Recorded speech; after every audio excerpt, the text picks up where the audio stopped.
নমস্কার বন্ধুরা, কেমন আছেন সবাই? সোফিয়ার সাতকাহনে আপনাদের সবাইকে স্বাগত জানাই। বন্ধুরা, আগের ভিডিওতে আপনারা অনেকেই কমেন্ট করেছেন, কমেন্টটা একটু কম দেখেছি, কম পেয়েছি, কিন্তু আপনারা অনেকেই জানিয়েছেন যে দুটো ঘটনাই ভালো লেগেছে। কারো প্রথমটা ভালো লেগেছে, কারো শেষেরটা ভালো লেগেছে, আবার কারো দুটোই ভালো লেগেছে। তা সবসময় যে প্রচণ্ড ভয়ে গা হিম হয়ে যাবে সেরকম তো যেমন ঘটনা পাবো তেমনই তো বলবো। আমি তো বারবারই বলছি যে আমার কল্পনা শক্তি বা আমি রাইটার নই যে কোনো একটা গ্যাজাকুড়ি বা গোজামিল দিয়ে কিছু একটা উপস্থাপনা করে দিলাম, সেটা নয়। আর পারতপক্ষে দেখবেন ম্যাক্সিমাম ক্ষেত্রে যাদের ঘটনা বলি তারা কিন্তু কমেন্ট করেন সেখানে। কাজে আমি চেষ্টা করি যতটা আমার দ্বারা সম্ভব যে সত্যি ঘটনাগুলো, যেগুলো মানে বুদ্ধিধারা যার ব্যাখ্যা চলে না সেরকম ঘটনা আপনাদেরকে শোনাই। আর বিশ্বাস অবিশ্বাস ব্যাপারটা সম্পূর্ণ তো আপনাদের হাতে, সেটা তো বলেই দিয়েছি। তো চলুন আজকের ঘটনা শুরু করি। আজকের ঘটনা পাঠিয়েছে আমার ভাই গোপাল পাল, বাঁকুড়া থেকে। তার বলা ঘটনা আপনাদের খুব মন ছুঁয়ে যায়, সেরকমই আজকের ঘটনাটা একটা বীভৎস ঘটনা।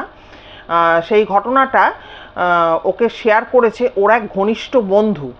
তা সেই বন্ধু কিন্তু আমার ঘটনাগুলো শোনে এবং আমার বলা ঘটনা তার খুব ভালো লাগে দেখে গোপালের বহু পুরাতন বন্ধু, তো গোপালকে ফোন করে ও আরও বিস্তারিতভাবে ঘটনাটি জানায়। গোপালের সেই বন্ধুর নাম অজয় বড়াল। অজয়ের বাড়ি হচ্ছে পুরুলিয়ার বড়াবাজার যে জায়গাটা আছে সেইখানে। আমি যদি খুব ভুল না শুনি, কারণ আমি তো ওরা তো মানে যেই আমাকে ঘটনা ভয়েসে পাঠায় সেক্ষেত্রে ভুলভ্রান্তি হতেই পারে টুকটাক জায়গার নাম, আপনারা একটু নিজ গুণে ক্ষমা করে নেবেন। তা আমি যদ্দূর শুনেছি আমার মনে হয়েছে পুরুলিয়ার বড়াবাজার বলে কোনো একটা জায়গা আছে, সেই জায়গায় এই অজয় বড়াল ওনার বাড়ি। তা ঘটনাটা হচ্ছে ওনার মেজ জামাইবাবুর সাথে ঘটা একটা বীভৎস ঘটনা। ওনার বাড়ি হচ্ছে পুরুলিয়ায় বাঘমুন্ডি জায়গাটির সাথে নামটা আমরা অনেকেই পরিচিত। সেইখানে বলরামপুর বলে একটি জায়গা আছে, হয়তো গ্রামের নামও হতে পারে, সেইখানে ওই মেজ জামাইবাবুর বাড়ি।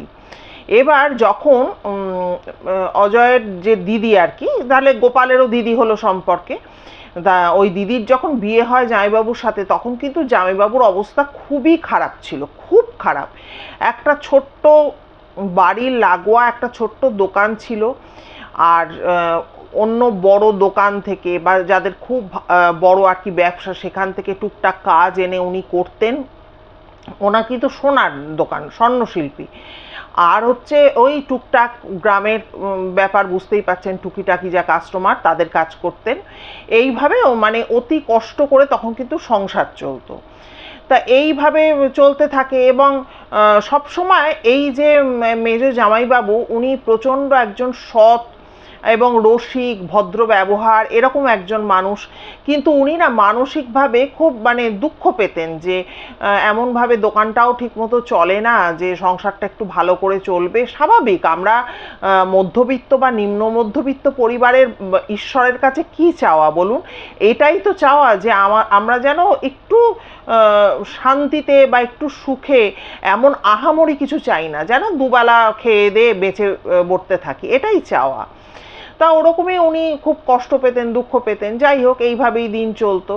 তা পরিবারে ওনারা ছিলেন হচ্ছে 4 জন, ওই দিদি, জামাইবাবু, আর হচ্ছে ওনার বাবা এবং মা, বৃদ্ধ বাবা এবং মা, 4 জন ছিলেন। পরবর্তী সময়ে অজয়ের কিন্তু একটা ভাগনা হয়, মানে ওনাদের একটি ছেলে হয়। তা যাই হোক, পরিবারে ওনারা হয়ে গেলেন 5 জন। তাহলে এবার 5 জন মানে বুঝতেই পারছেন, এবার ছোট্ট শিশু, তার তো অনেক রকম খরচ খরচা থাকে। তা এই ব্যাপারগুলো কিন্তু জামাইবাবুকে ভীষণভাবে কিন্তু ভাবিয়ে তুলতো, যে কি করে কি হবে, সংসার কিভাবে সামাল দেব, এই ব্যাপারগুলো কিন্তু সবসময় মনের মধ্যে কাজ করতো। তো এই যে মানসিকভাবে উনি যখন বিপর্যস্ত, তখন কিন্তু এই বৃদ্ধ যিনি বাবা ছিলেন উনি কিন্তু সবসময় বলতেন যে ভেঙে পড়িস না, সব ঠিক হয়ে যাবে। বাবা মারা যেভাবে আশ্বাস দেন আর কি ছেলে মেয়েদের, কিন্তু ওনার সেই মানে নিজের প্রতি বা এই ব্যবসা বাণিজ্য ঠিক মতো হয় না, একটা ধিক্কার মনের মধ্যে তৈরি হচ্ছিল, একটা ক্ষোভ তৈরি হচ্ছিল, এইভাবেই দিন যাচ্ছিল। তো কিন্তু ভদ্রলোক কিন্তু সবসময় ওর বাবা বলতেন যে তুই কিন্তু সৎ পথে থাকবি, তুই সবসময় সৎ পথে থাকবি, দেখবি সব ঠিক হয়ে যাবে। তা উনিও কিন্তু সেই ধরনেরই মানুষ যে ওনার দ্বারা বিরাট কোনো কারো ক্ষতি হবে বা উনি একটা খারাপ অসৎ উপায়ে কিছু রোজগার করবেন, এরকম মানুষ কিন্তু জামাইবাবু ছিলেন না। তো এইভাবে চলতে চলতে একদিন কি হয়েছে যে খুবই মন মেজাজ খারাপ, তো রাত হয়ে গেছে, সেদিন সারাটা দিন বসে থেকেও দোকান খুলে রেখেও কিন্তু একটা বিক্রি বাট্টা কিচ্ছু হয়নি, হাতে টাকা পয়সা সেরকম নেই। তাই চিন্তা করছে যে কালকে কি হবে, কালকে সংসার খরচ কিভাবে চলবে, মানে দিন আনা দিন খাওয়া লোকের মতোই অবস্থা, বুঝতেই পারছেন। তা এইসব চিন্তাভাবনা করছে, তো রাত হয়ে গেছে দেখে বাবা বলছেন, মানে জামাইবাবুর বাবা ওনাকে বলছে যে তুই দোকান বন্ধ করে দে, তো খোকা তুই দোকান বন্ধ করে দে। তখন উনি বলছেন যে হ্যাঁ এই বন্ধ করছি, বলতে বলতে ওনার এক বন্ধু এসছে, মানে জামাইবাবুর একজন বন্ধু এসেছে। তখন বন্ধুকে দেখে উনি বাবাকে বলেন যে বাবা তুমি আর বসে থেকো না, তুমি বাড়িতে যাও, আমি এই দু চারটে ওর সাথে কথা বলে তারপর দোকান বন্ধ করে দিচ্ছি। তো ওনার বাবা বলে যে ঠিক আছে, আমি তাহলে গিয়ে তোর মাকে বলছি যে একটু চা পাঠিয়ে দিতে, চাটা খা, তারপরে দোকানটা বন্ধ করে চলে আসিস। আসল কথা উনিও দেখছেন যে একটা বড় ছেলে, তার মনের এই অবস্থা। হ্যাঁ, আমরা বাবা মারা যখন আমাদের সন্তানকে ভেঙে পড়তে দেখি, তখন তাকে একটু আনন্দ দেওয়ার উদ্দেশ্যে যতক্ষণ পারি তো চেষ্টা করি, ওনারও সেই রকমই চিন্তা ভাবনা। তো যাই হোক, ওই ওনার মা, মেজো জামাইবাবুর যিনি মা ছিলেন আর কি, উনি চা করে এনে দেন এবং চা খেতে খেতে দুই বন্ধুর গল্প টল্প চলছে। তা গোপাল যেটা জানিয়েছে, বলছে যে দিদি দেখবেন কেউ কেউ কোনো কোনো সোনার দোকান অল্প কদিন হলো খুললো, তারপরে তারা ফুলে ফেঁপে রমরমিয়ে কিন্তু তাদের বিজনেস চলতে লাগলো, কিন্তু সবার ক্ষেত্রে সেটা হয় না। আর এটা কিন্তু শুধুমাত্র কাজ দ্বারা হয় না, অনেক সময় অনেক বেআইনি লাইনে কোনো কাজ কারবার তারা করে থাকেন, বা অনেক কিছু ব্যাপার থাকে এর মধ্যে জড়িয়ে। তা সেরকম কাজ কারবার তো সবাই তো সেই সুযোগটাও পায় না যে একটা মোটা একটা সোনার গয়না এলো, হ্যাঁ, পার্টিকে একটু কম দিয়ে সেটা বেচে একটা মানে বড় লোক হওয়া যাকে বলে। তা এই সমস্ত কথা বন্ধু বান্ধব মধ্যে দুজনের মধ্যে হচ্ছে যে এরকম কপাল তো আর আমার নয়, এই তো একটা পিছিয়ে পড়া জায়গায় থাকি, তা এখানে গ্রামে আর ক টাকা ইনকাম হয়, এই তো সারাদিন আজ দোকান খুলে বসে থাকলাম, দেখ একটা বিক্রি বাট্টা নেই, কালকে কি হবে, যেমন বন্ধুদের মধ্যে আলোচনা হয় এরকম কথাবার্তা চলছে। তা বন্ধু বলছে তুই ভেঙে পড়িস না, সব ঠিক হয়ে যাবে। বলো দেখ আমি কোনো নেশা ভাঙ করি না, আমি কোনো অসৎ মানুষদের সাথে মিশি না, হ্যাঁ, আমি সবসময় ভালোভাবে কাস্টমারদের সাথে ব্যবহার করি, তা সত্ত্বেও দেখ দোকানের এই হাল, আর কি করব। এরকমভাবে দুজনের মধ্যে কথাবার্তা হয়েছে, হয়ে টয়ে নিয়ে তারপরে তো জামাইবাবু দোকান বন্ধ করে তো চলে এসছেন। আসার পর এবারে বাড়িতে যখন খাওয়া দাওয়ার টাইম হয়েছে, মানে খেতে রাত্রে খাওয়া দাওয়া হবে আর কি, সেই সময় ওনার মা এবং স্ত্রী এবার বাড়িতে দেখবেন, আমরা যখন রাত্রিবেলা খেতে টেতে বসলাম তখন হয়তো বলে দিলাম, আমিও আমার হাজব্যান্ডকে অনেক সময় বলি দেখো এই এই জিনিসগুলো কিন্তু ফুরিয়ে গেছে, কালকে কিন্তু লাগবে, এরকম বলি। তো তা ওনারও এরকম মা আর স্ত্রী মিলে ওরকম বলছে। তা উনি তখন বলছেন যে আজকে সারা দিন একটা বিক্রি বাট্টা হলো না, কালকে আমি এই সমস্ত মুদি দোকানের এই সমস্ত মালপত্র, এই সমস্ত এগুলো আমি কোথা থেকে আনবো, হ্যাঁ তোমরা তো লিস্ট ধরিয়ে দিয়েই তো তোমরা ক্ষান্ত হয়ে যাও। কিন্তু তখন ওনার মানে ওই জামাইবাবুর মা যিনি, উনি বলছেন যে দেখ বাবা এরকম বললে তো হয় না, কালকে তো এই জিনিসগুলো লাগবে, না না হলে আমাদের সংসারটা চলবে কি করে। তা উনি তখন খাওয়া দাওয়া হয়ে টয়ে যাওয়ার পর বাড়ির লোকেদের বলছে যে তোমরা শুতে যাও, আমি একটুক্ষণ দোকানটা খুলে একটু বসি, তারপরে এসে শোবো। তো ওনার এত মনের মধ্যে ফার্স্ট্রেটেড লাগছে আর কি, যেটাকে আমরা বলি, উনি গিয়ে দোকানটা খুলে চুপচাপ, দোকানে তো কোনো কাজ নেই, দোকান বন্ধ করে, মানে দোকানটার কথা বলি, দোকানটা হচ্ছে একদম বাড়ির লাগোয়া, আমি শুরুতে বলেছি বাড়ির দিকে একটা দরজা আছে আর রোডের দিকে একটা দরজা আছে। এবারে এই যে বাড়িটার ঠিক উল্টো দিকে একটা মাঠের মতো বিরাট জায়গা আছে, সেখানে বিরাট বড় একটা বিশাল বিকট একটা শেওড়া গাছ আছে। এবারে আপনারা শেওড়া গাছ সম্পর্কে কতটুকু জানেন, অনেকে হয়তো জানেন, অনেকে জানেন না। বলি, আমি এই যে বাড়িটা কিনে এসেছি, মানে জমিটা কিনে আমার এই যে বাড়িটা হয়েছে এই জায়গায়, আমার বাড়ির ঠিক আমি যেখানটা বসে আপনাদের ঘটনাটা বলছি, এই যে পেছনে যে জানলাটা দেখছেন, এর ওপারে একটা ভেকেন্ট ল্যান্ড আছে। ওই ল্যান্ডের মধ্যে হঠাৎ করে একদিন দেখি একজন মহিলা খুব চিৎকার চেঁচামেচি করছে। তো আমি কদিন ধরে লক্ষ্য করছি যে একটা ছোট্ট গাছ সেখানে গজিয়ে উঠছে।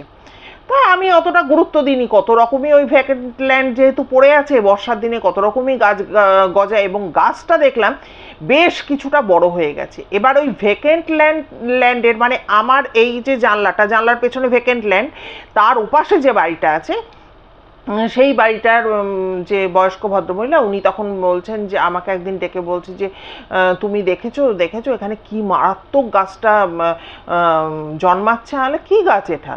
তখন বলছে যে, আরে এটা চেনো না, এটা তো শেওড়া গাছ গো, এখানে তো ভূত প্রেত বাসা বাঁধে। তা আমি তখন বললাম, তাই নাকি? বলছে হ্যাঁ।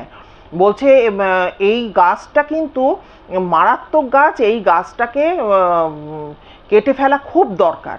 তো যাই হোক, ওনার মেয়ে এইটা শোনে, পরের দিন তো নিজেই দেখলাম যে দা ফা নিয়ে লেগে পড়েছে গাছটাকে কাটতে। তা গাছটাকে কেটে দেওয়া হলো। তখন ওই ভদ্রমহিলা আমার দিকে তাকিয়ে হাসছে আর বলছে, এই গাছ সহজে মরবে না, এই যে কেটে ফেলা হলো না, দেখো এবার মজাটা। এরপরে কিছুদিন বাদে দেখি গাছটা আবার বেশ দিব্য ফল ফলিয়ে উঠেছে। তখন তো আমি ওনার মেয়েকে ডেকে বললাম, এই দেখ, এরকম সত্যিই তো এরকম দেখছি, আবার তো বেড়ে গেল, তোর মার কথা ঠিক হয়ে গেল। তখন বললো, দাঁড়াও এবার কি করি দেখো। সেই কেরোসিন তেল ঢেলে ওই গাছে পুরো আগুন লাগিয়ে দিল দাউ দাউ করে, তবে ওই গাছটা মরে গেল। তখন বলছে, না হলে কি হবে জানো তো, পুরো আমাদের এই শুধু তোমার বাড়ি আমার বাড়ি বলে নয়, এই এলাকায় কিন্তু ভৌতিক উপদ্রব চালু হয়ে যাবে। এবার দেখুন, আমি তো কলকাতায় বড় হওয়া, আমার জন্মকর্ম সব কিছু, আমি তো আর এসব জানি না, কিন্তু সেদিন কিন্তু সত্যি বলছি একটু ভয় পেয়েছিলাম যে বাবা এরকমও হয়। আমি তো চিনতামই না গাছটা, ওরা যদি না থাকতো, না বলতো, আমি তো চিনতামই না। তা একটু প্রসঙ্গ থেকে সরে গেছিলাম। এবার বলি, ওই মেজ জামাইবাবুর ওই বাড়ির ঠিক উল্টো দিকে ওরকম বিকট একটা শেওড়া গাছ ছিল।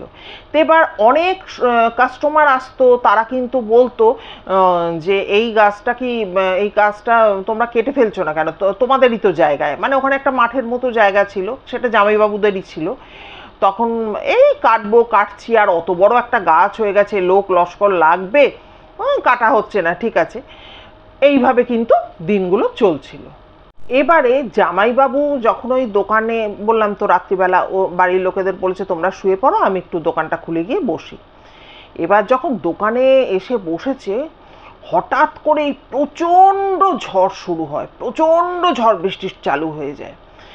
এবারে চালু হয়ে যাওয়াতে দোকানের এই যে, আপনারা অনেক দোকানে দেখবেন ফোল্ডিং, মানে এরকম ভাগ ভাগ করা দরজাগুলো থাকে, ওরকম ফোল্ডিং দরজা, একটা দরজা মানে একটা পার্ট আর কি খুলে যায়, প্রচণ্ড ঝড়ের তাণ্ডবে খুলে যায়, এবং যথারীতি কারেন্ট চলে যায়। তা জামাইবাবু ওই ম্যাচিস বা আপনি যাই বলুন, আপনারা বলুন দেশলাই বলুন, ওই দেশলাই নিয়ে, আর তখনকার দিনে লম্ফ ছিল, সেই লম্ফ জ্বালাবার জন্য মানে উদ্যত হয়েছেন, বা লম্ফটা সবে আগুন দিয়ে জ্বালিয়েছেন। হঠাৎ দেখছেন সেই আধো আলো আধো অন্ধকারে ঘরের মধ্যে একজন নারী মূর্তি প্রবেশ করেছে। ভাবুন খালি। এবার গ্রামাঞ্চলে রাত্রি তখন প্রায় 9টা 9:30 এরকম বাজে, তার মানে তখন ভালো রাত। হ্যাঁ, তখনকার দিনে মানুষজন, গ্রামবাসীদের মধ্যে একটা প্রবণতা আছে অনেক তাড়াতাড়ি খেয়ে দিয়ে শুয়ে পড়া এবং ভোর ভোর ওঠা।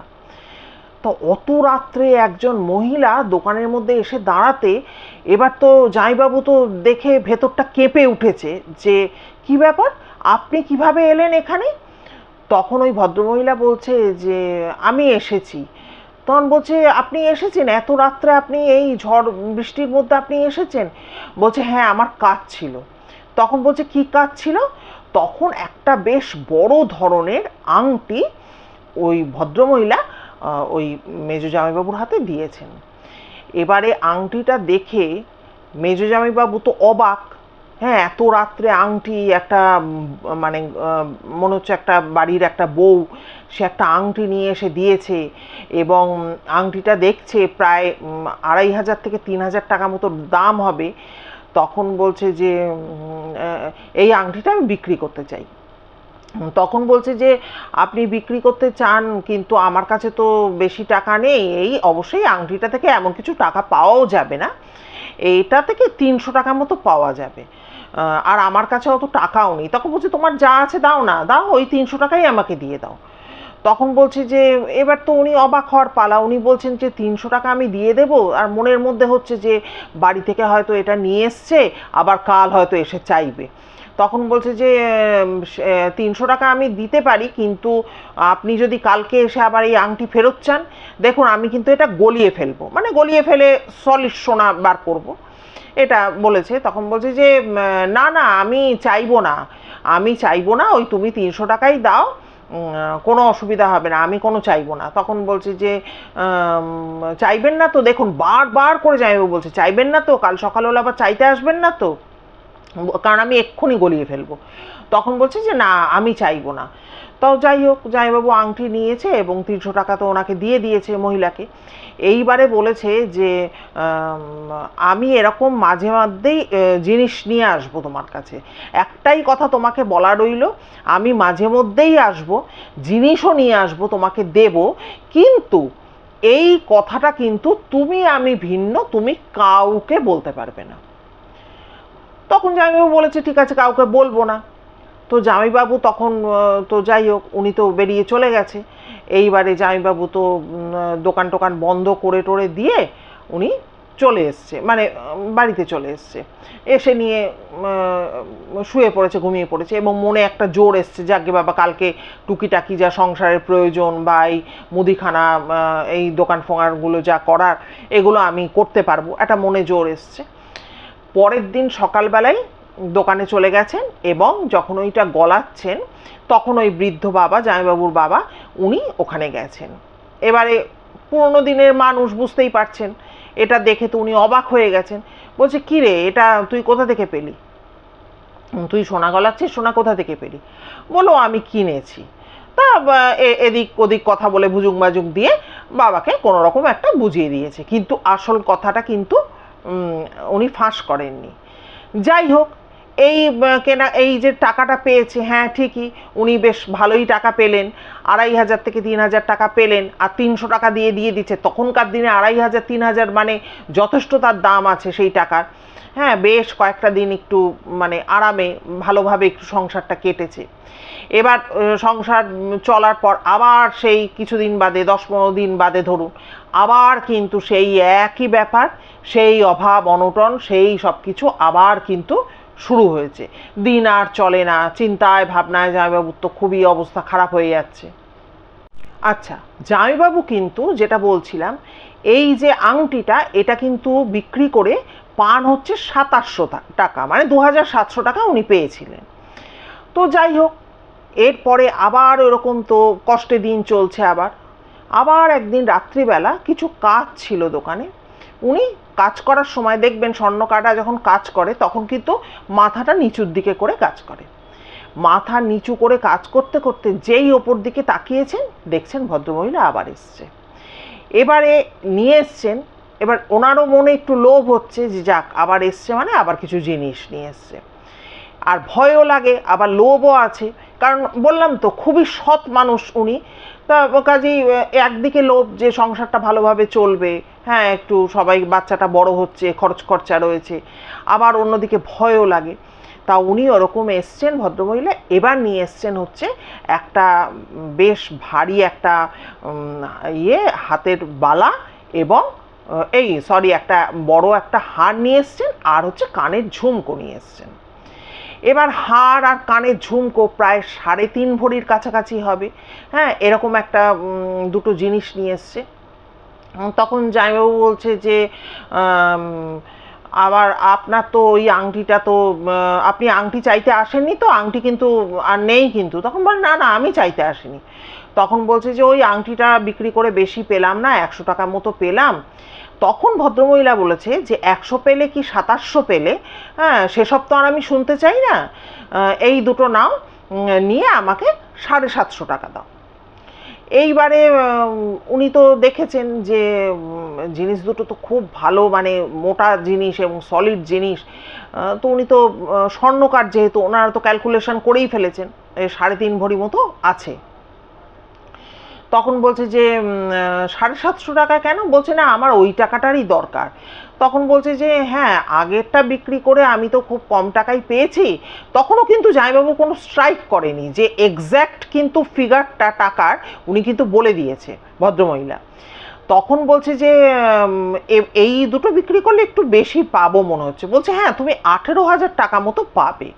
হ্যাঁ, তখন বলছে যে তাহলে আপনি যখন জানেন যে এটা বিক্রি করে কত আমি পাবো, তাহলে আপনার 750 টাকা আপনি চাইছেন কেন? বলছে না, ওই টাকাটারই, অত কথা তো দরকার নেই, এই টাকাটারই আমার দরকার। তো জামাইবাবু ওনাকে 750 টাকা দিয়ে দিয়েছেন এবং উনি কিন্তু ওইটা নিয়ে চলে গেছেন। এবার জামাইবাবু কিন্তু তখনই কিন্তু বসে পড়েছেন ওই দুটোকে গলিয়ে কিন্তু সলিড সোনাটা তৈরি করতে বসে পড়েছেন। এবারে কি হয়েছে, ওই একটা ভালো টাকা হাতে এসে যায়, বুঝতেই পারছেন 18,000 টাকা তো কম টাকা না তখনকার দিনে। এবারে উনি পরের দিন সকালে যখন উনি মানে দোকানে ওই ওটা আর কি গলানো বা কোনো কাজকর্ম করছেন ওটা দিয়ে, তখন বলছে যে বাবা তো এসে যায়, বৃদ্ধ বাবা বললাম, ওনার বাবা, জামাইবাবুর বাবা এসে বলে যে হ্যাঁ রে, তুই এতটা সোনা কোথা থেকে পেলি? তখন বলছে যে আমি কিনেছি। তখন বলছে যে টাকা দিয়েছিস? বলে না, এখনো দেওয়া হয়নি, এই দেবো। এবার কি, বড় হয়ে গেলে, সন্তান বড় হয়ে গেলে বাবা মারও তো একটা সীমারেখা থাকে না, তার ওধারে তো আর তাদের যাওয়া সম্ভব হয় না। ছোটবেলায় যেমন কি আমরা গলা চিপে ধরেও কথা বার করি, কিন্তু বড় হলে কিন্তু সেটা আর পারা যায় না। তা বাবাও আর কিছু জিজ্ঞাসা করেননি ওনাকে, বলে যা তাহলে যখন কিনেইছিস যা তাহলে বিক্রি করে আয়, দোকানে বিক্রি করে আয়, মানে অন্য বড় দোকানে বা ভালো জায়গায় বিক্রি করে আয়, এরকম বলেছে। তা এইবারে যখন টাকাটা হাতে পায় তখন বাবাকে বলে যে বাবা, দোকান ঘরটা তো অনেক দিন রং করা হয় না, ভাবছি একটু রং করব। তা বাবা বলেছে ঠিক আছে, রং কর। এবারে উনি রং করেছেন, করে টোরে টুকটাক জিনিসপত্র দোকানে কিনেছেন, বাড়িতেও টুকটাক জিনিসপত্র কিছু কিনেছেন, এরকমভাবে তো দিন যাচ্ছে। এবার ওই যে বন্ধু এসেছিল, আগে বলেছিলাম, ওই বন্ধু একদিন এসে বলে যে বাহ, তুই তো দোকান ঘরটার ভালো রং টং করেছিস, আবার একটা শোকেস টোকেস কিনেছিস, তা কাজ কারবার ভালো চলছে? তখন বলছে যে ওই টুকটাক করে যা হচ্ছে ওই চলছে। বলে চল না ভাই, তাহলে একটুখানি ঘুরে আসি কোথাও থেকে। তখন বলছে না রে ভাই, দুটো হাতে এত কষ্ট করে পয়সা আসার মানেই তো ঘুরতে যাব, এমন কিছু ব্যাপার নয়, ছেলেটা বড় হচ্ছে, খরচাপাতি আছে, হ্যাঁ, এখন আর ঘুরতে যাব না। তখন তো বন্ধু বলেছে ঠিক আছে, নাই বা গেলি। যাই হোক, এরপরে কি হয়, আবার কিন্তু একদিন বেশ কয়েক মাস কেটে যাওয়ার পর ওই একদিন রাত্রিবেলা ওই ভদ্রমহিলা কিন্তু আবার এসে দাঁড়ায়। এবারে একটা জিনিস লক্ষ্য করুন, যখন উনি জামাইবাবু একা থাকছেন দোকানে এবং রাত্রিবেলা ওই ভদ্রমহিলা আসছেন, কিন্তু যখন বাবার সাথে থাকেন তখন কিন্তু উনি আসেন না, এবং রাত করে আসেন, আর যখন জামাইবাবু একা থাকেন। আর জামাইবাবু যেটা জানিয়েছেন, ভদ্রমহিলা খুব সুন্দরী দেখতে এবং লম্বা লম্বা চুল এবং কপালে একটা বড় টিপ পরেন। তো এসেছেন, এবার কি নিয়ে এসেছেন, মোটা মোটা একজোড়া বালা এবং হাত পদ্ম নিয়ে এসেছেন। তা নিয়ে এসে তখন জামাইবাবুকে দিয়ে, হাত পদ্ম মানে বুঝতে পারছেন তো, এই যে ধরুন আমার এই যে হাত এইখানটা সুন্দর ফুলের মতো থাকে, আর এইখানে যে এই যে আংটিগুলো আমি পরে আছি এরকমই আঙট আঙট করা থাকে, আর এইখান থেকে এই যে পদ্মটা পুরো টেনে টেনে পুরো চেন আর কি এই আংটির মতো করে আটকানো থাকে। তো ওই হাত পদ্ম আর মোটা মোটা বালা, ওই তো জিনিস তো নিয়ে এসছেন। এবারে ওইটা বেশ ভালো সোনা আছে তার মধ্যে। তখন জামাইবাবুকে উনি বলেন আমাকে আজকে 1200 টাকা দাও। তখন জামাইবাবু বলছেন যে 1200 টাকা, বলেছে ঠিক আছে আমি 1200 টাকা দিয়ে দিচ্ছি। আর যতবার আসে জামাইবাবু বলে ওগুলো নিতে আসেননি তো, ওগুলো কিন্তু আর নেই, ওগুলো কিন্তু বিক্রি হয়ে গেছে। বললো ও আমি জানি, ওগুলো আমি চাই না। এইবারে জামাইবাবু কি করেছে, ওনাকে 1200 টাকা দিয়েছে, আর ওনার থেকে জিনিসটা নিয়ে একটা সিন্দুক, ছোটোখাটো সিন্দুক দোকানে, প্রত্যেক দোকানেই থাকে, সিন্দুকের মধ্যে এরমভাবে ঘুরে যেই মাল মানে জিনিস দুটো বা মাল দুটো রেখেছেন, রেখে ঘুরে দেখছে ভদ্রমহিলা নেই। বলছে ভদ্রমহিলা এত তাড়াতাড়ি দোকান থেকে বেরিয়ে গেল। বেরিয়ে গিয়ে উনি ছুটে গিয়ে দুধারে রাস্তাটা দেখতে থাকেন, মানে দুদিকে দুটো রাস্তা। আর সাথে সাথে ঝরঝর ঝরঝর করে ওই শ্যাওড়া গাছটা একটা বিকট আওয়াজ হয়, যেন মনে হয় কেউ যেন লাফ দিয়ে তত করে উঠে গেল। কিন্তু জামাইবাবুর ওদিকে ভ্রুক্ষেপ নেই, উনি দুদিকে রাস্তা ভালো মতো দেখে নেন। দেখে নিয়ে ওনার কিন্তু ওদিন কিছু একটা স্ট্রাইক হয় যে ভদ্রমহিলা এত তাড়াতাড়ি কোথায় চলে গেল, কোন দিকে চলে গেল। এবারে পরদিন যখন উনি দোকানে গিয়ে সোনা গলিয়ে সোনাটাকে ফ্রেশ করছেন, তখন কিন্তু বাবা আসে এবং বাবা এসে পুরো চেপে ধরে যে হ্যাঁ রে, আমি তো সেভাবে কোনো কাস্টমারও দেখছি না, তুই বলছিস সোনা কিনিস, কোথা থেকে কিনিস, কোথা থেকে তুই সোনা পাচ্ছিস। বাবার একটা সন্দেহ হতে বাবা এবারে চেপে ধরেন। তখন জামাইবাবু তো বললাম জামাইবাবু অসৎ ছিলেন না, জামাইবাবু তখন বলেন বাবা একটা কথা বলবো, বলে উনি পুরো ব্যাপারটা কিন্তু বাবাকে খুলে বলেন। যেরকম একজন ভদ্রমহিলা আসে, উনি আমার কাছে সোনা বিক্রি করে। তখন উনি বলেন যে দেখ, আংটিটা 300 টাকা ওনাকে দিয়েছিস, কিন্তু আংটিটার জন্য পেয়েছিস 2700 টাকা। আর তারপরে যে হারটা বা ঝুমকাটা, এইগুলো যে বিক্রি করেছিস ওনাকে দিয়েছিস 750 না 700 টাকা, আর তুই ওটা বিক্রি করছিস কিন্তু 18,000 টাকায়। এরপরে এই যে জিনিসটা, এটা কিছু না হলেও 25 থেকে 26,000 টাকা এর দাম হবে। হ্যাঁ, এই উনি নিয়ে গেছে 1200 টাকা। এইগুলো কেন হচ্ছে, এর তো একটা কারণ আছে না। আর উনি তো পুরোনো দিনের মানুষ, উনি এর মধ্যে নিশ্চয়ই একটা কিছু ভালো মন্দ ভেবেছেন। তা উনি কিন্তু বলছেন যে খোকা এটা কিন্তু করা উচিত না। ওখানকার গ্রামের বাচ্চাদের তখনকার দিনে খোকা খুকি এরকম বলেই ডাকতো বাবা মারা। উনি বলছেন এগুলো কিন্তু করা উচিত না। তা উনি বাড়িতে গিয়ে বৃদ্ধ ওনার স্ত্রীকে কিন্তু পুরো ব্যাপারটা বলেছেন যে জানো তো এরকম রাত্রিবেলা আমি যখন থাকছি না তখন এক ভদ্রমহিলা আসে, আর ঝড় বৃষ্টি রাতে এসছে, আর লোডশেডিং হয়ে গেছে তখন এসছে, আর খোকা একা থাকলেই আসছে। এবার মায়ের মন তো, উনি তখন বলেছেন যে দেখো তুমি ওকে পুরো বলে দাও খোকাকে গিয়ে দোকানে, যে এবার যখন উনি আসবে তখন কিন্তু অতি অবশ্যই যেন আমাকে ডাকে, মানে তোমাকে ডাকে, মানে বাবাকে ডাকে। বলে দাও, বলে চোর ছ্যাঁচোর হতে পারে, খোকা কোনোভাবে ফেসে যেতে পারে, এগুলো কিন্তু ঠিক না, তুমি ওকে বলে দাও দোকানে গিয়ে ও যেন অতি অবশ্যই তোমাকে ডাকে। তখন ওই বৃদ্ধ কি দোকানে গিয়ে বলেছে যে খোকা শোন, এবার কিন্তু উনি আসলেই তুই কিন্তু জোরে জোরে আমাকে ডাকবি, আমি চলে আসবো। তা বলছে ঠিক আছে কোনো ব্যাপার না। এরপরে তো এই কথাবার্তা বাবা আমার সাথে হয়ে যায়। এবারে কি হয়েছে, ওই জামাইবাবু একদিন ওরকম দোকানে বসে আছে। এবার তার আগে তো বাবাকে পুরো ব্যাপারটা বললাম, তো বলেই দিয়েছে। দোকানে বসে আছে, তা সেদিন কিন্তু বিকেলবেলার দিকে কিন্তু বাবা দোকানে আসেননি। বলছে যে জামাইবাবু যেটা অজয়কে মানে জানিয়েছে, যেটা শালাকে, যে বাবা তখন আমার ছেলেকে পড়াচ্ছে ঘরেতে। তা উনি দোকানে বসে আছে। এবার হঠাৎ করে ওরকম রাত করে আর কি প্রচণ্ড ঝড় বৃষ্টি শুরু হয়েছে। এবারে এত ঝড় বৃষ্টি হচ্ছে দেখে, বললাম তো একদম ঘরের লাগোয়াই দোকান, একটা দরজা ঘরের দিকে একটা বাইরের দিকে। তা ঘরের দিকের যে দরজাটা, সেই দরজাটা ভেতর থেকে মানে বাড়ির দিক থেকে খিল দিয়ে রাখা হতো, যাতে কি কাস্টমাররা কেউ আসলে তারা বাড়ির ভেতরটা দেখতে পাবে, ওই জন্য ভেতর দিক থেকে খিল দিয়ে রাখা হতো। তো যাই হোক, তখন বাবা কিন্তু চিৎকার করে ওখান থেকে বলেছে যে খোকা তুই আর রাত করিস না বাবা, ঝড় বৃষ্টি হচ্ছে, তুই দোকানটা বন্ধ করে দে। তখন ইয়েও বলেছে, জামাইবাবু বলেছে যে হ্যাঁ বাবা এবার আমি বন্ধ করে দিচ্ছি দোকান। তা ওই ঝড় বৃষ্টি হচ্ছে, ওই ঘরের মধ্যে একটা লম্ফ জ্বলছে, হঠাৎ করে দেখছে ওই বললাম যে পাট পাট করে স্লাইডিং টাইপের আর কি দরজা, মানে পাট পাট করে, তা ওইরকম একটা পাটের দরজা খুলে গেছে এবং দেখছে ঘরের মধ্যে ওই মহিলা এসে এক দৃষ্টে কিন্তু জামাইবাবুর দিকে তাকিয়ে আছে। বলে সেই এমন দৃষ্টি পলক পড়ছে না।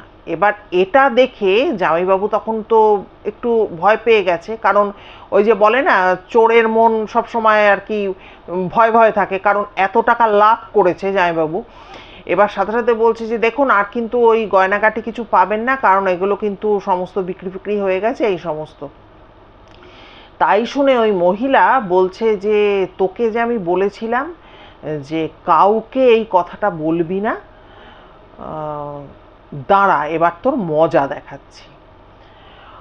তখন জামাইবাবু যেটা জানিয়েছেন যে হঠাৎ করেই একটা ঠান্ডা, প্রচণ্ড ঠান্ডা একটা বাতাস এসে লম্ফটা নিভে যায় এবং জামাইবাবু কোনোভাবে হয়তো বিদ্যুৎ চমকেছে বা কোনো আলোতে দেখতে পেয়েছেন ওই মহিলার সমস্ত চুলগুলো, মানে চুল কি হচ্ছে মহিলাদের এরকম যে নিচে ঝুলছে সেই নয়, পুরো চুলগুলো ওপর দিকে দাঁড়িয়ে গেছে।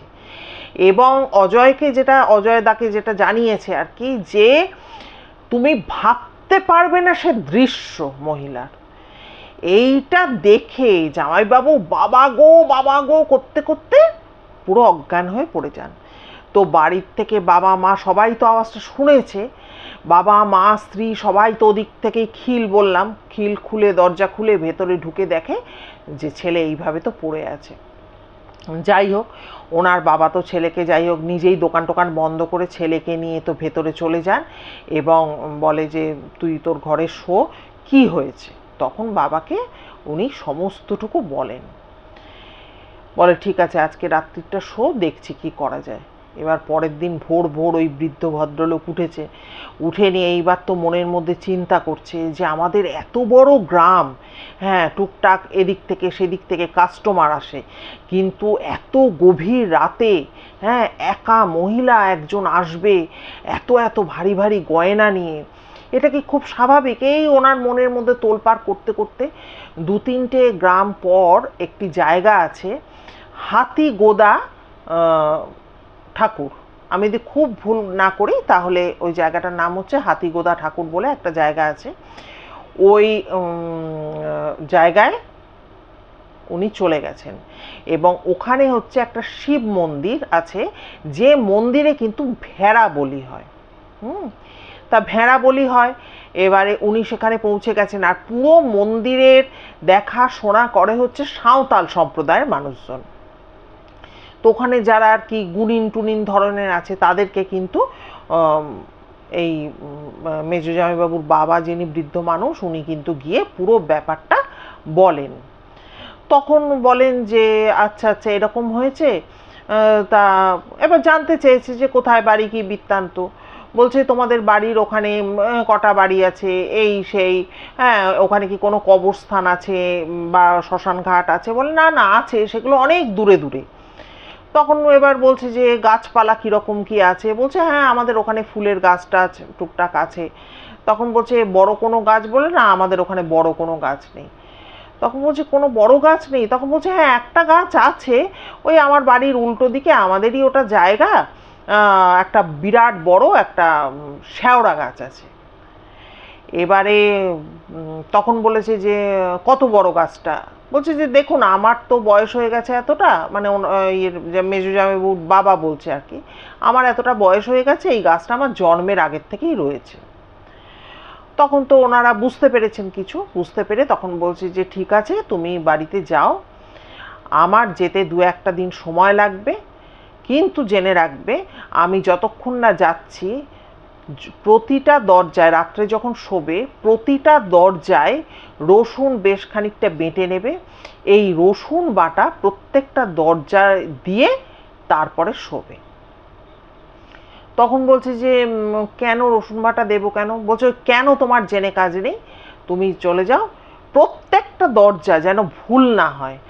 আর দরজার তো দুপাশে দুটো কোণ আছে, ওই দুটো কোণে দুটো লবঙ্গ দিয়ে রাখবে। প্রত্যেকটা দরজার দুটো কোণে করে দুটো করে লবঙ্গ দেবে আর রসুন বাটা দিয়ে তবে শোবে। ভুল যেন না হয়। আমার যেতে যদি 2-1 দিন দেরিও হয়, তুমি কিন্তু এইভাবেই কিন্তু কাজটা করে যাবে। এবারে 2 দিন বাদে তো ওই ভদ্রলোক উনি কিন্তু চলে আসেন, ওই সাঁওতাল ভদ্রলোক। আর গোপাল যেটা জানিয়েছে যে অজয় দাদা যেটা বলেছে আর কি, যে ওদের যেটা হয় আর কি, কালো কুলো একটু মোটা সোটা টাইপের এরকম একজন মানুষ উনি আসেন। এসে নিয়ে উনি আগে জিজ্ঞাসা করেন যে ওই যার এরকম হয়েছে, মানে ওই মেজো জামাইবাবুর কাছে যান, গিয়ে দেখেন, বলে ছেলের শরীর কেমন আছে। ওনারা তো কিছু বুঝতে পারেন, তখন ওনারা বলেছেন যে হ্যাঁ ছেলে একটু সামান্য একটু অসুস্থ আছে, কারণ তখন জামাইবাবুর হালকা হালকা জ্বর হচ্ছিল। তখন বলছি যে ঠিক আছে, আমি এসে পড়েছি, আর কোনো চিন্তা নেই, কিন্তু আমি কিন্তু এখন 2 দিন থাকতে হবে আমাকে, আমি কিন্তু চট করে চলে যেতে পারবো না। তখন জামাইবাবুর বাবা বলেছেন যে না না না, আপনার কোনো অসুবিধা হবে না, আপনি থাকুন। তো উনি চতুর্দিকে দেখেছেন যে আপনি রসুন টসুন দিচ্ছেন কিনা, লবঙ্গ দিচ্ছেন কিনা, সব কিছু জিজ্ঞাসা করেছেন। করে টোরে নিয়ে এবার যাই হোক উনি খাওয়া দাওয়া করেছেন। এইবারে খাওয়া দাওয়া করার পর উনি মানে বাড়ি ঘর ঘুরে টুরে দেখে এবার চোখ পড়েছে শেওড়া গাছের দিকে। তো শেওড়া গাছের ওখানে গিয়ে উনি তৈরি করে নিয়ে গেছেন কয়েকটা ওই বাঁশের গজাল টাইপের বা বড় পেরেক টাইপের ওই রকম গজাল কিছু তৈরি করে নিয়ে গেছেন, এবং সুচালু তার মুখগুলো পুরো, এবং যে হাতুড়ি বা হ্যামার যাই বলুন না কেন যেটা দিয়ে বাড়ি মারা হবে, সেটাও কিন্তু বাঁশেরই তৈরি, মানে বাঁশ দিয়ে বানানো আর কি। তো ওটা তৈরি করে নিয়ে গেছেন, নিয়ে গিয়ে উনি না ওই দুপুরবেলা খাওয়া দাওয়া করেছেন, করে টোরে নিয়ে গিয়ে ওখানে গিয়ে 5-6টা ওরকম গজাল আর কি গাছে ওখানে রেখে পুরো একদম যেমন আমরা হাতুড়ি দিয়ে পেরেক ঠুকি ওরকম ঠকাঠক করে চতুর্দিকে ঠুকে দিয়েছেন। এইবারে মেজো জামাইবাবুর বাবাকেও বলে দিয়েছিলেন যে বিশেষ কাউকে বলবেন না কিছু। তো ঠিক আছে, ওরমভাবে যখন ঠুকে দিয়েছেন, তখন ওই বৃদ্ধ ভদ্রলোক মানে মেজো জামাইবাবুর বাবা উনি দেখছেন তাকিয়ে যে এই যে ঠুকে দিলে যে একটা ফুটো হলো বলেই তো গজালটা ভেতরে গেল, ওইখান দিয়ে পুরো লাল লাল ব্লাডের মতো কি একটা জিনিস যেন বেরিয়ে আসছে। তখন তো উনিও হতবাক হয়ে গেছেন, বলছে যে এটা কি বেরিয়ে আসছে, এটা কি, মানে উনি জিজ্ঞাসা করেছেন, বলল না ঠিক আছে, ও ঠিক আছে, যা বেরোচ্ছে বেরোক গিয়ে যাক, আজ আর কিচ্ছু হবে না, চলুন আমরা বাড়ি চলে যাই বলে দুজনে বাড়ি চলে এসছে। তো যাই হোক, রাতে খাওয়া দাওয়া করার পর তখন বলেছে যে তখন কিন্তু ওই দিন রাত্রিবেলা জামাইবাবু কিন্তু জ্বরটা বেড়েছে। তখন বলছে আজ কিন্তু আমি আপনার ছেলের কাছে শোবো। তখন উনি বলেছেন যে কেন, আপনি শোবেন কেন ছেলের কাছে? বলছে আজ যদি আমি না শুই তাহলে কিন্তু ও কিন্তু ঘর থেকে বেরিয়ে চলে যাবে, আর প্রতি 3 ঘন্টা মানে সারাদিনে 3-4 বার করে সমানে কিন্তু ওই রসুন কিন্তু দিতে থাকুন, হ্যাঁ সমানে, ওটা কিন্তু বন্ধ করবেন না, আর যেমনভাবে লবঙ্গ রসুন যেমন চলছিল ওরকমভাবে দিতে থাকুন। তো ওনারা তো তাই করছেন। এবার পরের দিন সকালবেলা হতে তখন বলেছে যে যান আপনি 10-12 জন লোককে ডেকে নিয়ে আসুন, ওই গাছটাকে কাটতে হবে। এবার তো জামাইবাবুর বাবা ভয় পেয়ে গেছে যে গাছ থেকে রক্তের মতো কি বেরোচ্ছে, কিছু হবে না তো, বলছে আমি থাকাকালীন গাছটা কেটে ফেলুন, না হলে কিন্তু ভয়ঙ্কর বিপদে পড়ে যাবেন। আর ওনার ছেলেকে, ভালো কথা, ওনার ছেলেকে কিন্তু জিজ্ঞাসা করেছে যে তুমি কি হয়েছে, কি দেখেছো। তখন উনি বলেছেন, জামাইবাবু বলেছেন যে ওরকম ঝড় বৃষ্টি হচ্ছিল, যখন হঠাৎ করে ওরকম মহিলা এসে দাঁড়িয়েছে, তা আমি তো বলেছি যে কোনো গয়নাগাটি কিছু পাবে না, সবই তো বিক্রি করে দিয়েছি। তখনই ওইটা শোনার পর উনি তো বললেন যে আমি এসব শুনতে চাই না, আমি বলেছিলাম না যে এটা কাউকে বলবে না, এটা বললে কেন? বলার পরই ওনার চুল ফুল সেই কেমনভাবে উঠছে, কীরকম ভয়ঙ্কর হয়ে গেছে, ওটা দেখে আমি অজ্ঞান হয়ে যাই। তখন বলছে ও আচ্ছা, বলছে তুমি কি পাটা লক্ষ্য করেছিলে? তখন বলছে না, পাটা আমি কোনোদিনই দেখতে পাইনি, কারণ এমনভাবে লুটিয়ে উনি কাপড় পরে আসতেন যে পাটা কিন্তু দেখা যায়নি। তো বলেছে ঠিক আছে। এরপরে তো যাই হোক, ওখানে তো পরের দিন তো সকালবেলা ওই 10-11 জন লোককে নিয়ে এসছে। এবারে যেটা ওই অজয়বাবু যেটা আর কি গোপালকে বলেছে যে অনেক সময় দেখবেন অনেককে বট গাছ কাটতে বললে সে কিন্তু কাটতে চায় না, অশ্বত্থ গাছ কাটতে বললে আর কাটতে চায় না, তেমনি শেওড়া গাছ নাম শুনলেই লোকে পালিয়ে যায়। তো ওর মানে মেজো জামাইবাবুর বাবা যিনি তিনি বলেছেন যে আমি ডবল পয়সা দেবো, তোমরা কেটে দাও। তখন তো যাই হোক ওনারা সবাই মিলে তো আরও ফটাফট করে কয়েকটা গজাল উনি তার আগে ওইখানে দিয়েছে, এবং সাঁওতালদের যে ঈশ্বর বা ঠাকুর যাই বলুন, ওই মারাংবুরু ওনার নামে কিন্তু ওখানে পুজো আচ্ছা সমস্ত কিন্তু উনি করেছেন। তারপরে বলেছে তোমরা গাছটা কাটো, তা ওরা গাছটা কেটে ফেলেছে, পুরো একদম শিকড় সমেত উপড়ে বলেছে শ্মশানে নিয়ে চলে যাও। ওই শ্মশানে কোনো একটা জায়গা দেখে এখানে পেট্রোল সব কিছু দিয়ে টিয়ে একে পুরো জ্বালিয়ে দাও গাছটাকে। তো গাছটাকে জ্বালিয়ে দিয়েছে, তখন যাই হোক গাছ ফাছ জ্বলে গেছে। এরপরে এইবার কিন্তু ওই মেজো জামাইবাবুর বাবা বলেছে এবার তো বলুন ব্যাপারটা কি হয়েছে। তখন বলেছে যে দেখুন, আপনারা যে দোকানে বসে হাউতাস করতেন, আপনার ছেলে করতো, আপনি করতেন, এই যে করতেন, এইটা কিন্তু ও কিন্তু শুনে ফেলেছে। শেওড়া গাছ বিভিন্ন এন্টিটি, খারাপ ধরনের আত্মাকে টেনে এনে নিজের কাছে রাখে। এবার এই যে এবার কি এর আমাদের মানুষদেরও যে যেমন বিভিন্ন রকম আমরা এটা নিজেদেরই আমাদের বানানো জাত পাত হ্যান ত্যান, তেমনি এই যে আত্মারও বিভিন্ন রকম কিন্তু তাদের নাম আছে, তাদের পরিচয় আছে, এক কথায় ক্যাটাগরি আছে। তা সেই রকমই একটা হচ্ছে পেতনি, যেটাকে আমরা বলি। তা বলছে যে এ কিন্তু দীর্ঘদিন ধরে এই গাছে বাস করছে, কারণ ভদ্রলোকের বললো তো যার সাথে ঘটেছে তার বাবার জন্মের আগ থেকে এই গাছ রয়েছে, ও কিন্তু ওখানেই বাস করছে।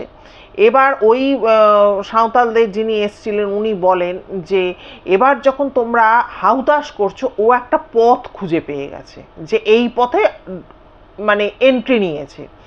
তো যাই হোক, এবারে যখন এই রোজ আসছে, এই গয়না দিচ্ছে, হ্যাঁ, এইভাবে করতে করতে বলছে তোমাদেরকে ও সাহায্য করতে চেয়েছে, কিন্তু এদের নিয়ম হচ্ছে এরা যদি 1% সাহায্য করে তাহলে কিন্তু 100% টেনে নেয়। যদি ওই মেজো জামাইবাবুকে উনি বলেছেন যে তোমার বাবা যদি আমাকে চট করে গিয়ে এটা না বলতেন বা আমি যদি না জানতে পারতাম, এ কিন্তু তোমার প্রাণটাও কিন্তু টেনে নিত বা তোমাকে মেরে ফেলতো। এবারে উনি যেটা বলেছেন যে আমাদের প্রত্যেকের মৃত্যুর একটা সময় নির্ধারণ করে দিয়েছেন কিন্তু ঈশ্বর, হ্যাঁ, নির্ধারণ করে পাঠিয়েছেন। সেক্ষেত্রে আমরা যদি কোনো অসময়ে মরে যাই তখন আমরা প্রেতজনি প্রাপ্ত হই, হ্যাঁ, এবং তখন কিন্তু আমাদের মানে নরক যন্ত্রণা যেটা সেইটা কিন্তু আমাদের শুরু হয় এবং আমরা কিন্তু প্রেতে পরিণত হই। তা সেটাই কিন্তু হতে পারতো যদি তোমার বাবা গিয়ে আমাকে চট করে এই ব্যাপারটা না বলতো। তা ব্যাপারটা এই ঘটেছিল যে ওই পেতনি কিন্তু ওই যে আফসোস বা দুঃখ, হয়তো সে সাহায্য করতে এসেছিল, কিন্তু যখন কথাটা মানে কাউকে বলতে নিষেধ করেছিল, এই মেজো জামাইবাবু তার বাবাকে জানিয়েছিল, তখন কিন্তু সে রিভেঞ্জ নিতে চেয়েছিল। এই হচ্ছে ঘটনাটা। যাই হোক বন্ধুরা, আজকের ঘটনা অনেকটা বড় ঘটনা, কেউ স্কিপ করবেন না, পুরোটা শুনবেন। আর উনি আরেকটা কথা বলেছিলেন যে ডালিম গাছ যেমন বাড়িতে কখনোই রাখা উচিত না, ডালিম গাছও বিভিন্ন এন্টিটিকে টেনে নিয়ে আসে, তাই আপনাদেরকে সতর্ক করার জন্য এটাও বলে দিলাম। আজকের ঘটনা কেমন লাগলো অবশ্যই কিন্তু কমেন্ট করে জানাবেন, তাতে গোপালও খুশি হবে, আমিও অবশ্যই খুশি হব। আর আপনাদের কাছে যদি এই ধরনের কোনো ঘটনা থাকে তাহলে কিন্তু দয়া করে একটু শেয়ার করবেন, তাতে একটু এগোতে পারবো, মানে আমার এই চ্যানেল বলুন বা আপনাদের চ্যানেল বলুন দীর্ঘদিন এগিয়ে নিয়ে যেতে পারবো। আর কি বলবো, পুরনো বন্ধুদের কাছে আমার আবদার বরাবরের ন্যায় প্রতিবার যেটা করে থাকি, যে একটু দয়া করে যদি ভিডিওগুলো আপনাদের ভালো লাগে তাহলে একটু ফ্রেন্ডস ফ্যামিলির মধ্যে একটু ছড়িয়ে দেবেন, এবং একই আবদার নতুন বন্ধুদের কাছেও কিন্তু করছি। আর নতুন বন্ধুরা যারা আজকের ভিডিও এতটা সময় ধরে যদি কেউ শুনে থাকেন তাহলে অসংখ্য ধন্যবাদ জানাচ্ছি, এবং দয়া করে লাইক দিয়ে একটা সাবস্ক্রাইব করে নেবেন, এবং অবশ্যই বেল আইকনের অলে গিয়ে প্রেস করবেন, তাহলে আমার ভিডিওর যে কোনো নোটিফিকেশান চটজলদি আপনারা পেয়ে যাবেন। আর কি বলবো, সবাই খুব খুব ভালো থাকবেন, সুস্থ থাকবেন। দেখা হচ্ছে খুব শীঘ্রই পরের ভিডিও নিয়ে। নমস্কার।